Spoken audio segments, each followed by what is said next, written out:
yesibini eBhayibhelini, chapter 33, ngegama likaYesu. Ngizolibonga, ngizolibonga, mina ngizolibonga, elakhokela oyigama, zolibonga,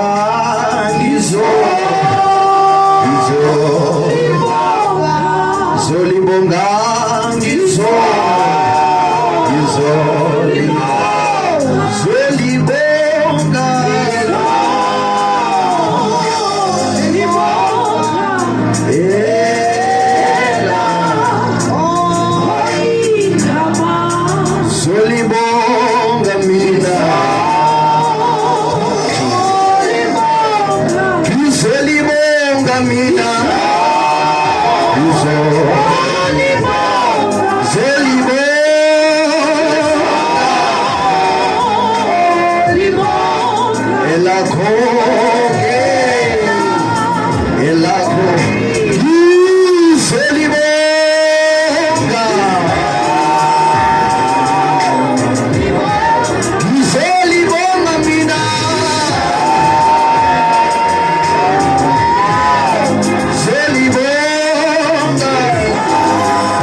verse number 12, sihle nayo nje.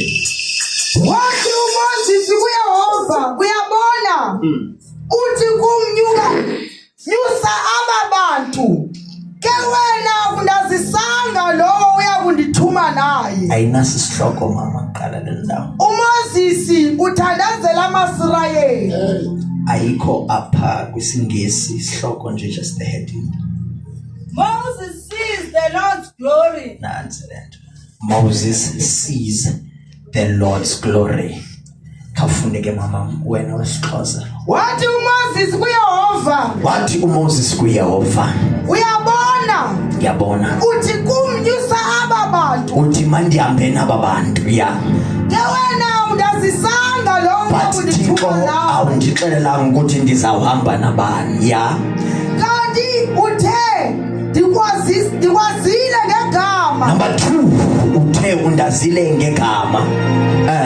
Kana njalo ndikubabale. Moses yindoda efani, xa sizayitsala kancane nje, umuntu obizwe ngendlela eunique, akathathanga wasindiswa nje.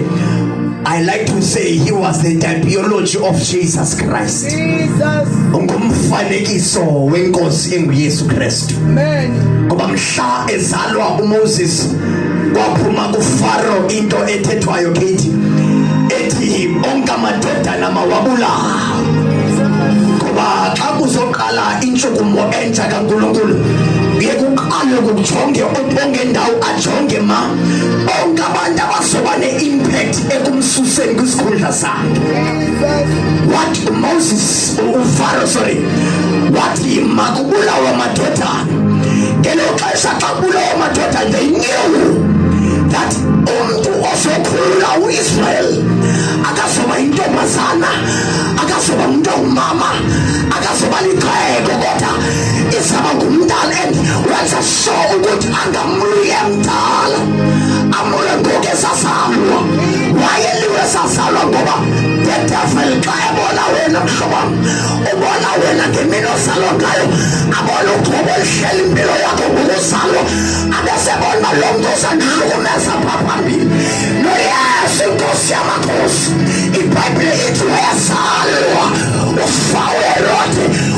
magula wamasana ngoba wayangabona usando losalwayo, wayabona inkosi yamakhosi asawuleke emqablazweni ikhulu labanye solo wathi makabona wengogo.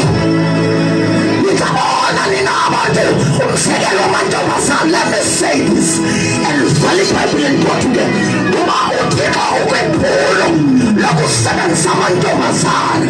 Nikabona ngathi ngabantu aba-useless emehlweni abantu nasebashini kodwa amazulu kukwenta ibhalileyo ngawo ukuthi when I will bring back my glory ngiyakhumbula intombazana agama linguMaria eyayithwele uYesu.